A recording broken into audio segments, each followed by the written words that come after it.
बुद्ध और पूजा पाठ का रहस्य। राजगृह नगरी में एक दिन की बात है। बुद्ध वहां अपने शिष्यों के साथ विहार कर रहे थे। उनके उपदेशों से प्रभावित होकर दूर दूर से लोग उन्हें सुनने आते थे। इसी नगर में सोमिला नामक एक धनी व्यापारी रहता था। वह धर्म में बड़ा विश्वास करता था, पर उसका विश्वास केवल बाहरी कर्मकांडों और पूजा पाठ तक सीमित था। रोज सुबह उठकर वह बड़े बड़े देवताओं की मूर्तियों पर फूल चढ़ाता, घंटियां बजाता, दीपक जलाता और घंटों तक मंत्र पढ़ता। उसकी यह आदत देखकर लोग उसे बहुत धार्मिक मानते थे। लेकिन आश्चर्य की बात यह थी कि व्यापारी का मन कभी शांत नहीं रहता था। पूजा के बाद भी वह चिंतित रहता, कहीं व्यापार में घाटा न हो जाए, कहीं मेरा नाम खराब न हो जाए, कहीं मेरे घर का सुख न छिन जाए। एक दिन व्यापारी ने सोचा, लोग कहते हैं बुद्ध सच का मार्ग बताते हैं, मुझे भी जाकर देखना चाहिए। लेकिन मुझे डर है कि कहीं वे मेरे पूजा पाठ को व्यर्थ न बता दें। फिर भी जिज्ञासा उसे बुद्ध के पास खींच लाई। व्यापारी ने जाकर बुद्ध को प्रणाम किया और बोला, भगवान, मैंने जीवन भर देवताओं की पूजा की, मंत्र जपे, यज्ञ किए, व्रत रखे, लेकिन फिर भी मेरे मन में शांति क्यों नहीं आती? क्या मेरी भक्ति अधूरी है? क्या मुझे और ज्यादा पूजा करनी चाहिए?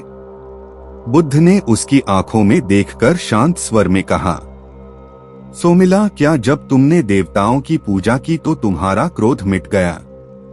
क्या तुम्हारा लोभ घटा? क्या तुम्हारा भय खत्म हुआ? व्यापारी ने सिर झुका लिया, नहीं प्रभु, पूजा करते समय तो मन शांत लगता है, लेकिन पूजा समाप्त होते ही वही चिंता लौट आती है।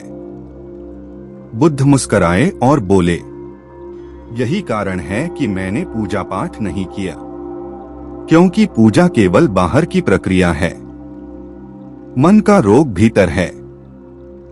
जब तक भीतर के लोभ, क्रोध और मोह नहीं मिटते, तब तक असली शांति नहीं मिल सकती। बुद्ध ने उदाहरण से समझाया। बुद्ध ने पास बैठे भिक्षुओं से एक मिट्टी का दीपक मंगवाया, उसमें तेल डालकर बाती जलाई। फिर बोले, देखो, यह दीपक तब तक जलता रहेगा जब तक इसमें तेल है। उसी प्रकार मनुष्य का जीवन तब तक दुखों से जलता रहेगा जब तक उसके भीतर अज्ञान और तृष्णा का तेल है। पूजा पाठ केवल बाहर से दीपक पर फूल चढ़ाने जैसा है। फूल सुंदर होते हैं, पर तेल खत्म हो जाए तो दीपक बुझ जाएगा। फिर बुद्ध ने कहा, अगर तुम सच में शांति चाहते हो तो पूजा से पहले अपने भीतर के अज्ञान को मिटाओ, सत्य को पहचानो, करुणा, दया और प्रेम का दीपक जलाओ। तब तुम देखोगे कि बिना पूजा पाठ के भी तुम्हारा मन हमेशा प्रफुल्लित रहेगा। व्यापारी का परिवर्तन। बुद्ध की बातें सुनकर व्यापारी का मन कांप उठा। उसे लगा कि अब तक वह केवल बाहरी दिखावा कर रहा था। उसने बुद्ध से निवेदन किया, भगवान, मुझे मार्ग दिखाइए। मैं अब केवल पूजा में नहीं, बल्कि अपने भीतर बदलाव लाना चाहता हूँ। बुद्ध ने कहा, तुम्हें कुछ करने की जरूरत नहीं, केवल अपने जीवन में सही विचार, सही वाणी, सही कर्म और सही आजीविका को अपनाओ। जब किसी पर क्रोध आए तो धैर्य रखो, जब धन की तृष्णा बढ़े तो संतोष याद करो, जब भय सताए तो सत्य और धर्म का सहारा लो। यही असली पूजा है, यही बुद्ध का धर्म है। बुद्ध का संदेश शिष्यों से। बुद्ध ने भिक्षुओं को संबोधित करते हुए कहा, भिक्षुओं, याद रखो, कोई भी मूर्ति, कोई भी मंत्र, कोई भी बाहरी कर्मकांड मनुष्य को तभी तक सहारा देता है जब तक उसका मन अंधकार में है। परंतु जैसे ही वह जाग जाता है, उसे समझ में आता है कि असली पूजा भीतर है।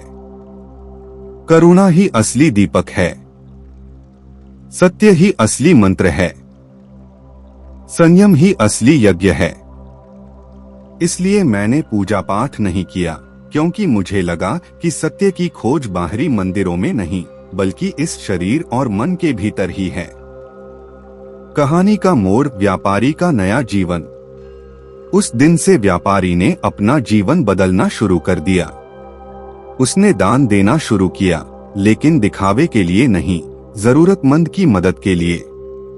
उसने अपने व्यापार में झूठ छोड़कर सत्य का मार्ग अपनाया। उसने हर परिस्थिति में धैर्य और संतोष रखना सीखा। धीरे धीरे लोग कहने लगे, सोमिला तो पहले पूजा में लगा रहता था, पर अब इसका चेहरा पहले से कहीं ज्यादा शांत है। एक दिन उसी व्यापारी ने बुद्ध से कहा, भगवान, आज मुझे समझ आया कि पूजा पाठ क्यों व्यर्थ था। असली पूजा तो तब हुई जब मैंने अपने भीतर परिवर्तन किया। आज मैं पहले से अधिक धनी हूँ, धन से नहीं, बल्कि संतोष और शांति से। बुद्ध ने मुस्कुराकर कहा, यही धर्म है, यही जीवन का सार है। कहानी से सीख। पूजा पाठ तभी सार्थक है जब उसके साथ भीतर का शुद्धिकरण भी हो। अगर मन क्रोध, ईर्ष्या और लोभ से भरा है तो बाहर की पूजा कोई लाभ नहीं देगी।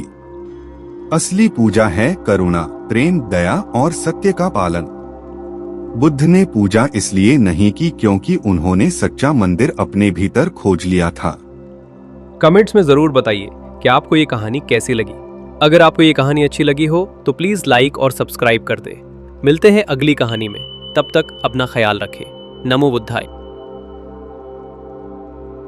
मन का राजा बनो, तभी जीवन का सुख मिलेगा।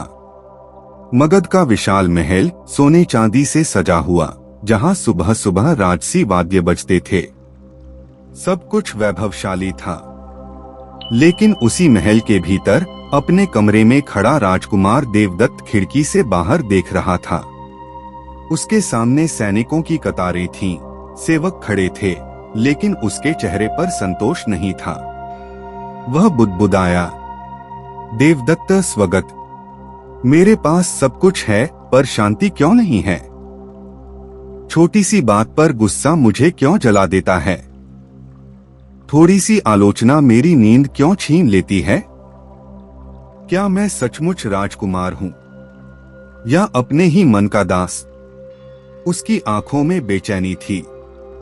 महल के दरबार में उसकी ताकत की चर्चा होती, लेकिन भीतर वह खुद से हारता जा रहा था। एक दिन उसने सुना, गौतम बुद्ध श्रावस्ती के पास विहार कर रहे हैं। राजकुमार घोड़े पर सवार होकर बुद्ध से मिलने पहुंचा। वहां भिक्षु शांत बैठे थे और बुद्ध एक वृक्ष के नीचे ध्यानमग्न। देवदत्त झुका और बोला, देवदत्त, भगवान, मैं सबको जीत सकता हूं, पर अपने मन को नहीं।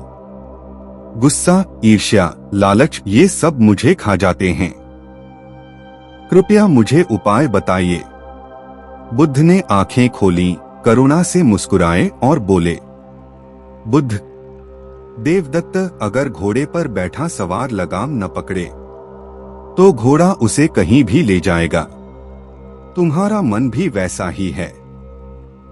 अगर तुमने इसे वश में नहीं किया तो यह तुम्हें खाई में भी गिरा देगा। देवदत्त ध्यान से सुनने लगा। बुद्ध ने कहा, मन को साधने की पहली विधि है, विचारों को देखो, उनसे लड़ो मत। देवदत्त ने पूछा, पर कैसे प्रभु? गुस्सा आता है तो वह मुझे निगल जाता है। बुद्ध ने एक उपमा दी। देवदत्त, क्या तुमने नदी में तैरते पत्तों को देखा है? वे आते हैं और बह जाते हैं। तुम नदी नहीं हो, केवल दर्शक हो।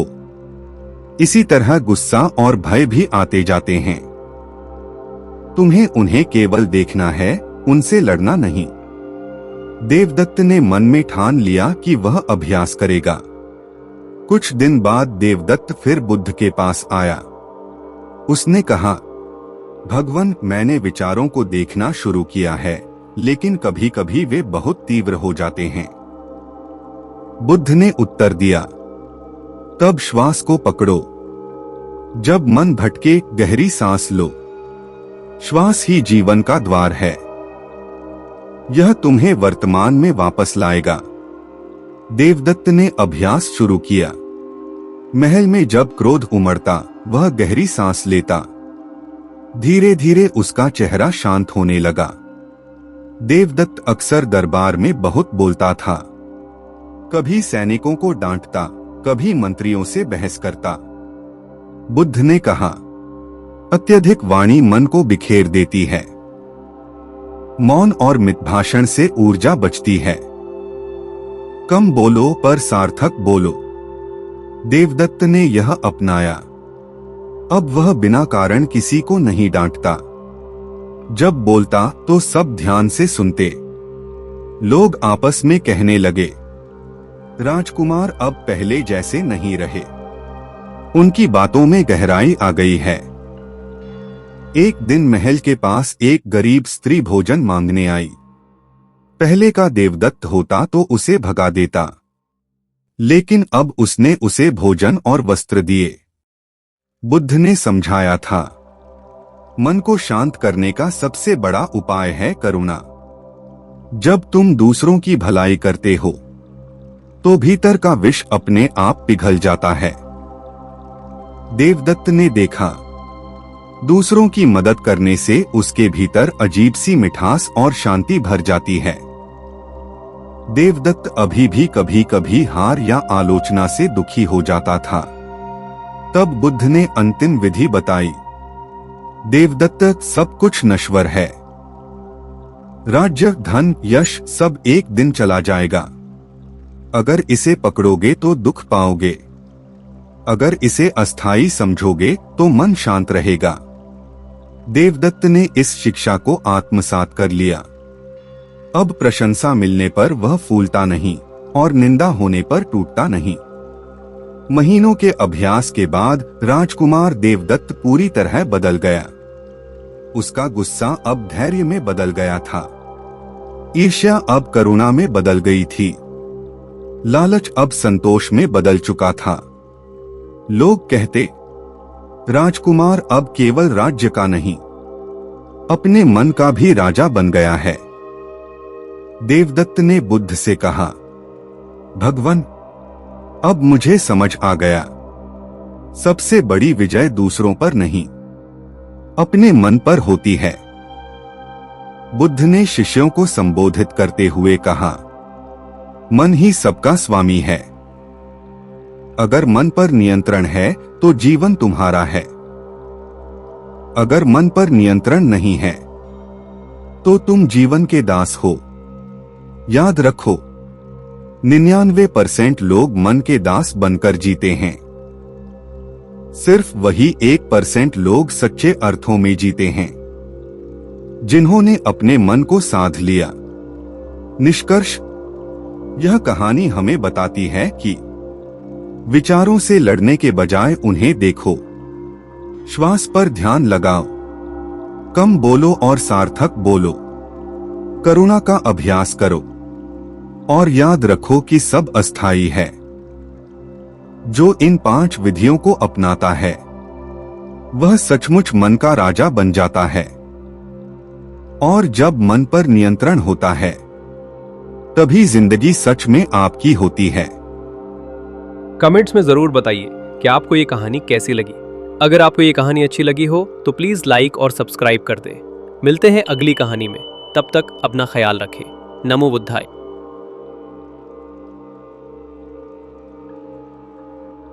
बुद्ध की शयनकथा, आंतरिक दीपक की खोज। जेतवन विहार में जब रात का समय होता तो सैकड़ों भिक्षु दिन भर का ध्यान और सेवा समाप्त कर बुद्ध के चारों ओर एकत्रित होते। चांदनी फैल चुकी होती, सब तरफ शांति छाई होती। ऐसे समय बुद्ध अपने शिष्यों को छोटी सी कथा सुनाते। वह कथा लंबी न होकर सीधी सादी होती, पर उसमें जीवन बदलने वाला गूढ़ संदेश छिपा रहता। एक रात बुद्ध ने भिक्षुओं से कहा, आज मैं तुम्हें ऐसी कथा सुनाऊंगा जिसे याद रखोगे तो तुम्हारा मन रात को गहरी शांति पाएगा और दिन में सही दिशा। कथा की शुरुआत होती है एक राजकुमार से। नाम था आरव। आरव विलासी जीवन जी रहा था। राजमहल की सुख सुविधाएं, मित्रों के साथ खेलकूद, स्वादिष्ट भोजन, संगीत और नृत्य। लेकिन उसके मन में हमेशा खालीपन था। रात को जब वह सोने जाता तो भीतर बेचैनी उठती। मेरे पास सब कुछ है, फिर भी शांति क्यों नहीं है? मेरी वैल्यू क्या है? क्या मैं केवल राज सिंहासन का उत्तराधिकारी हूं या कुछ और भी? एक दिन शिकार पर जाते समय आरव ने एक साधु को ध्यान में लीन देखा। वह तेज धूप में भी शांत था। आरव ने पूछा, गुरुदेव, आपके पास न तो राजमहल है न सुख सुविधा, फिर भी आप इतने शांत कैसे हैं? साधु मुस्कुराए और बोले, क्योंकि मैं अपने भीतर का दीपक जला चुका हूं। जो बाहर खोजता है उसे कभी शांति नहीं मिलती। जो भीतर खोजता है वही सच्चा सुख पाता है। यह सुनकर आरव का मन बेचैन हो उठा। आरव ने महल लौटकर सोचना शुरू किया। उसने अपनी आदतें बदलनी शुरू की। विलासिता कम की, ध्यान करना सीखा, गरीबों की मदद करने लगा। धीरे धीरे खुद को अनुशासन में ढाला। लेकिन रात को जब वह सोने जाता फिर भी बेचैनी बनी रहती। वह सोचता, क्या मेरी मेहनत व्यर्थ है? क्या मैं कभी सच्ची शांति पा पाऊंगा? एक रात वह साधु के पास फिर गया। साधु ने कहा, आरव, तुम अभी भी अपनी पहचान बाहरी कामों में ढूंढ रहे हो। याद रखो, दीपक तभी जलता है जब बाती और तेल भीतर हो। तुम्हारी शांति तुम्हारे भीतर है, बाहर नहीं। उन्होंने 5 सूत्र बताए। तुलना छोड़ो, स्वयं को स्वीकारो, करुणा का अभ्यास करो, अनुशासन रखो, वर्तमान क्षण में जियो। आरव ने इन्हें अपनाना शुरू किया। वह अब दूसरों से तुलना नहीं करता। हर दिन ध्यान करता और जो है उसी में संतोष पाता। दूसरों की मदद कर उसे आनंद मिलता। उसने दिनचर्या सरल बनाई और सबसे बड़ी बात, उसने वर्तमान क्षण में जीना सीखा। धीरे धीरे रात की बेचैनी मिटने लगी। अब वह सोने से पहले गहरी सांसें लेता और खुद से कहता, मैं पर्याप्त हूं, मेरे भीतर शांति है। बुद्ध ने कथा समाप्त करते हुए भिक्षुओं से कहा, जैसे राजकुमार आरव ने अपने भीतर दीपक खोजा, वैसे ही तुम्हें भी हर रात सोने से पहले यह स्मरण करना चाहिए, मेरा मूल्य दूसरों की राय में नहीं, मेरे स्वयं के कर्म और मन की शांति में है। जब मन शांत होता है तभी असली नींद आती है, और जब असली नींद आती है तभी अगला दिन प्रकाशमय होता है। निष्कर्ष, यह शयनकथा हमें सिखाती है कि हर इंसान की असली वैल्यू उसके भीतर है। बाहरी सुख सुविधा अस्थायी है, पर आत्मिक शांति स्थायी है। सोने से पहले अगर हम अपने भीतर की शांति को याद करें तो जीवन संतुलित और खुशहाल हो जाता है। कमेंट्स में जरूर बताइए कि आपको ये कहानी कैसी लगी। अगर आपको ये कहानी अच्छी लगी हो तो प्लीज लाइक और सब्सक्राइब कर दें। मिलते हैं अगली कहानी में, तब तक अपना ख्याल रखें। नमो बुद्धाय।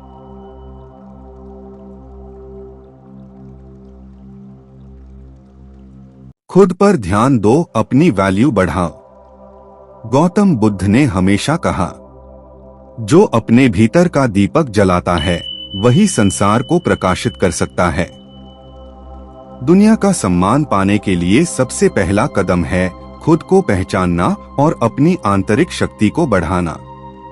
यह कहानी है सार्थक नाम के युवक की, जो खुद की कदर करना भूल चुका था और बुद्ध से मार्गदर्शन पाकर जीवन बदल देता है।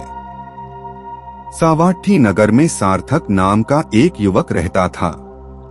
वह ईमानदार था पर बहुत आत्मसंशय में जीता था। लोग क्या सोचेंगे, मैं उतना योग्य नहीं हूँ, मुझसे अच्छा तो सब हैं। ये विचार उसे हर वक्त घेर लेते। उसकी तुलना हमेशा दूसरों से होती, कभी अपने मित्रों से, कभी पड़ोसियों से, कभी व्यापारियों से। धीरे धीरे उसका आत्मविश्वास घट गया। वह सोचने लगा, शायद मैं जीवन में कुछ बड़ा करने के लायक ही नहीं। एक दिन नगर में खबर फैली कि बुद्ध जेतवन बिहार में ठहरे हैं। सार्थक ने तय किया कि वह उनसे अपने मन की बात कहेगा। वह बुद्ध के पास पहुंचा और बोला, भंते, मैं बहुत छोटा महसूस करता हूं। दूसरे लोग सफल हैं, सम्मानित हैं, और मैं साधारण हूं। मेरी कोई कद्र नहीं। मुझे बताइए, मैं अपनी वैल्यू कैसे बढ़ाऊं? बुद्ध ने शांत स्वर में कहा, सार्थक, पहले यह बताओ, तुम नदी में गिरा हुआ सोने का सिक्का देखो तो क्या उसे कीचड़ में देखकर फेंक दोगे? सार्थक बोला, नहीं भंते, सोना चाहे कीचड़ में गिरे, उसकी कीमत बनी रहती है। बुद्ध मुस्कुराए, ठीक वैसे ही तुम्हारी भी कीमत है, चाहे लोग कुछ भी कहें। बस तुम्हें खुद पर ध्यान देकर उसे पहचानना है।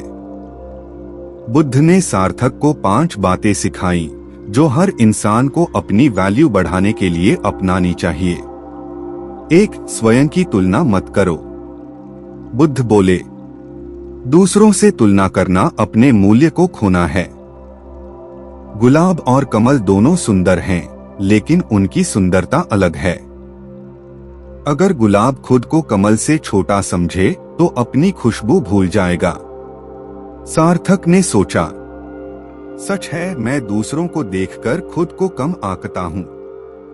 बुद्ध ने कहा, हर व्यक्ति में कोई विशेष गुण होता है। अगर वह अपने गुण को निखारे तो उसकी पहचान बढ़ती है। तुम्हें यह देखना होगा कि तुम्हारे भीतर कौन सा बीज है, ज्ञान का, करुणा का या परिश्रम का। उसे सींचो, वही तुम्हारी वैल्यू बढ़ाएगा। उन्होंने उदाहरण दिया, जैसे कारीगर पत्थर को तराशकर मूर्ति बनाता है, वैसे ही खुद को गढ़ो। बुद्ध बोले, तुम्हारी वैल्यू तब बढ़ेगी जब तुम खुद के पैरों पर खड़े होना सीखोगे। दूसरों की राय या सहारे पर जीने वाला हमेशा छोटा रह जाता है। जो अपने कर्म से पहचान बनाता है वही सम्मान पाता है। बुद्ध ने कहा, खुद पर ध्यान देना मतलब है अपने समय, ऊर्जा और कर्म पर नियंत्रण रखना। अनुशासनहीन व्यक्ति चाहे कितना भी प्रतिभाशाली क्यों न हो, लोग उसकी कद्र नहीं करते। अनुशासन ही सोने को आभूषण बनाता है। बुद्ध ने अंतिम शिक्षा दी, सार्थक, अपनी वैल्यू सिर्फ अपने लिए मत बढ़ाओ। जब तुम दूसरों की मदद करते हो, उनका दुख बांटते हो, तो तुम्हारा मूल्य स्वतः 10 गुना बढ़ जाता है। जो व्यक्ति करुणा और सेवा में जीता है, उसकी चमक सूर्य जैसी हो जाती है। सार्थक ने इन 5 बातों को अपनाना शुरू किया। उसने दूसरों से तुलना करना छोड़ा और खुद पर ध्यान दिया। उसने अपने गुण पहचाने, उसे लेखन में कुशलता थी, उसने लिखना शुरू किया। उसने हर दिन अनुशासन के साथ अभ्यास किया। उसने जरूरतमंदों की मदद शुरू की। धीरे धीरे उसका आत्मविश्वास लौट आया। लोग उसके लेख पढ़ने लगे, उसकी बातें सुनने लगे। अब वह भीड़ में खोया नहीं, बल्कि भीड़ में अलग दिखाई देने लगा। लोग कहते, सार्थक बदल गया है। पहले वह हमेशा दूसरों को देखता था, अब वह खुद को निखार रहा है। उसकी वैल्यू बढ़ गई है। कुछ समय बाद सार्थक फिर बुद्ध के पास गया और बोला, भंते, पहले मैं सोचता था कि मेरी कोई कद्र नहीं। अब मुझे लगता है कि अगर मैं खुद पर ध्यान दूं, खुद को गढ़ूं, तो मेरी वैल्यू खुद ब खुद बढ़ती है। अब मैं किसी से तुलना नहीं करता। मैं अपनी राह पर चल रहा हूं।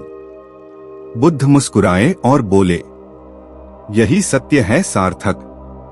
जब इंसान खुद को जान लेता है और अपने भीतर की ज्योति जगाता है, तो उसे कोई रोक नहीं सकता। खुद पर ध्यान दो, बाकी दुनिया खुद तुम्हारी ओर आकर्षित होगी। निष्कर्ष, यह कहानी हमें सिखाती है कि दूसरों से तुलना मत करो, अपने गुण और ताकत पहचानो, स्वावलंबन अपनाओ, अनुशासन में रहो, करुणा और सेवा करो। यही 5 कदम आपकी वैल्यू को बढ़ाते हैं। कमेंट्स में जरूर बताइए कि आपको ये कहानी कैसी लगी।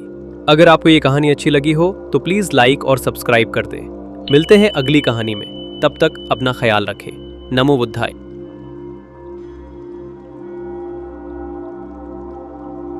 ओवरथिंकिंग कैसे रोके? मन को शांत करने का सबसे आसान तरीका। मनुष्य का मन समुद्र की तरह है। जब लहरें शांत हों तो जल में चांद साफ दिखाई देता है, लेकिन जब लहरें उग्र हों तो कुछ भी साफ नहीं दिखता। वैसे ही जब मन शांत होता है तो निर्णय स्पष्ट होते हैं, लेकिन जब मन लगातार सोचता रहता है यानी ओवर थिंकिंग करता है तो जीवन उलझन और चिंता से भर जाता है। बुद्ध ने इसे चंचल मन कहा। और यही कहानी है आनंद कुमार नामक युवक की, जो अत्यधिक सोच की जाल में फंस गया था। राजगृह नगर में एक युवक रहता था, आनंद कुमार। वह बुद्धिमान था, पढ़ाई में अच्छा, पर उसका मन कभी शांत नहीं रहता। कोई बात सुनता तो घंटों सोचता रहता।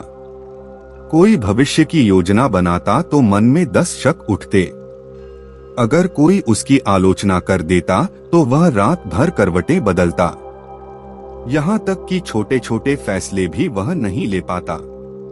अगर कपड़ा खरीदने जाता तो घंटों सोचता, यह अच्छा है या वह। अगर दूसरा लोग बेहतर लगे तो। उसका मन एक बंदर की तरह था, जो एक डाल से दूसरी डाल पर कूदता रहता। लोग उसे समझाने की कोशिश करते, लेकिन आनंद कुमार कहता, मैं जानता हूं कि मैं बहुत सोचता हूं, पर मेरा मन रुकता ही नहीं। क्या करूं? एक दिन नगर में चर्चा हुई कि गौतम बुद्ध राजगृह के पास विहार में ठहरे हैं। लोग दूर दूर से उनके उपदेश सुनने आते। आनंद कुमार ने सोचा, अगर किसी के पास मन को शांत करने का उपाय है तो वे बुद्ध ही होंगे। वह सुबह सुबह विहार पहुंचा। बुद्ध को प्रणाम करके बोला, भंते, मेरा मन हमेशा सोचता रहता है। कभी भविष्य की चिंता, कभी अतीत की गलती, कभी लोगों की राय। मैं रुकना चाहता हूं पर रुक नहीं पाता। मुझे बताइए, ओवरथिंकिंग कैसे रोका जाए? बुद्ध मुस्कुराए और बोले, आनंद कुमार, तुम्हारा मन उस यात्री जैसा है जो कुएं के पास पानी लेने जाता है, पर बर्तन बार बार गिरा देता है। वह जितना कोशिश करता है उतना ही पानी छलक जाता है। ऐसे ही तुम जितना मन को रोकने की कोशिश करते हो उतना ही वह भागता है। फिर बुद्ध ने एक कहानी सुनाई। कहानी 2 तीरों का दुख। एक बार एक व्यक्ति को जंगल में तीर लगा।